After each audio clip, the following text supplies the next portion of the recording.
Le syndrome d'apnée obstructive du sommeil est une pathologie qui se produit lorsqu'on est endormi. Lorsque cela se produit, l'air ne peut plus pénétrer dans les poumons, car les voies aériennes supérieures se bloquent. La personne essaye de respirer, mais l'air ne circule pas à cause de l'obstruction des voies aériennes supérieures. Pour arriver aux poumons, l'air passe par le nez, la bouche, le pharynx et continue dans le larynx et la trachée. Lorsque le patient s'endort, les muscles de la gorge se relâchent et le passage de l'air est de plus en plus étroit, puis se ferme. Les parois se collent entre elles et le patient ne peut plus respirer. C'est l'apnée. Dans le cas d'une obstruction partielle, on parle d'hypopnée et lors d'une obstruction complète, on parle d'apnée. Une apnée peut durer entre 10 et 40 secondes, voire une minute, et peut se produire plusieurs centaines de fois par nuit, entraînant des perturbations sur la structure du sommeil, mais également au niveau de l'oxygénation nocturne, avec des répercussions cliniques nombreuses. Des réveils en sursaut, avec ou sans sensation d'étouffement, peuvent se manifester pendant la nuit. Ce phénomène peut contraindre le patient à reprendre sa respiration pendant quelques secondes, de nombreuses fois pendant la nuit. Lorsque l'apnée se produit, le rythme cardiaque varie. Il va chuter au départ, puis s'accélérer de nouveau à la fin de l'apnée. Les apnées ont donc très souvent un impact sur la fréquence cardiaque et la pression artérielle.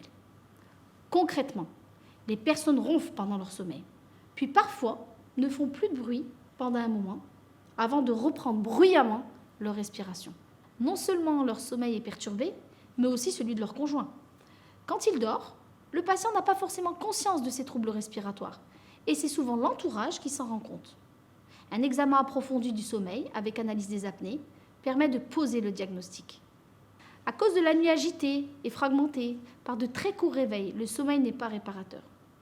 Au cours de la journée, le patient est de plus en plus fatigué et devient somnolent. Il peut lui arriver de s'endormir contre son gré en toutes circonstances. Dans son fauteuil, par exemple en lisant, ou même dans des lieux publics, comme au cinéma, au théâtre, ou plus embêtant, au cours d'une réunion, et parfois dans des situations dangereuses, comme au volant d'une voiture. L'apnée du sommeil multiplie par 6 le risque d'accident de la circulation. Il existe de nombreux facteurs favorisant le syndrome d'apnée obstructive du sommeil. Être un homme, avoir entre 45 et 65 ans, être en surpoids ou obèse, avoir une langue ou un cou épais, ou encore de grosses amygdales. Une obstruction nasale plus ou moins importante, ou dormir sur le dos, sont également des facteurs. Enfin, l'alcool, qui est un sédatif, agit spécifiquement sur les muscles de la gorge en les relâchant davantage les nuits suivant la consommation. Le syndrome d'apnée obstructive du sommeil est associé à d'autres pathologies très courantes, comme le diabète de type 2 ou l'hypertension artérielle.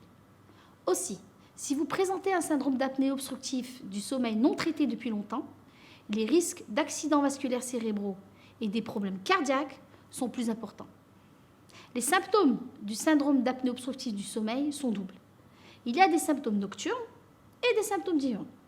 Pendant la nuit, il y a ces ronflements intenses, entrecoupés par des périodes de silence dues à l'apnée. Le sommeil est également très agité, provoquant l'envie de se retourner régulièrement ou d'aller fréquemment aux toilettes. Pendant la journée, vous vous réveillez avec un sentiment de fatigue constant et devenez de plus en plus somnolent au fil des heures, avec le risque de vous endormir contre vos volontés. La performance au travail et la productivité peuvent également être très affectées. La mémoire ainsi que le comportement et l'humeur sont aussi impactés par des années et des années de sommeil de mauvaise qualité. Innovation and you. Philips.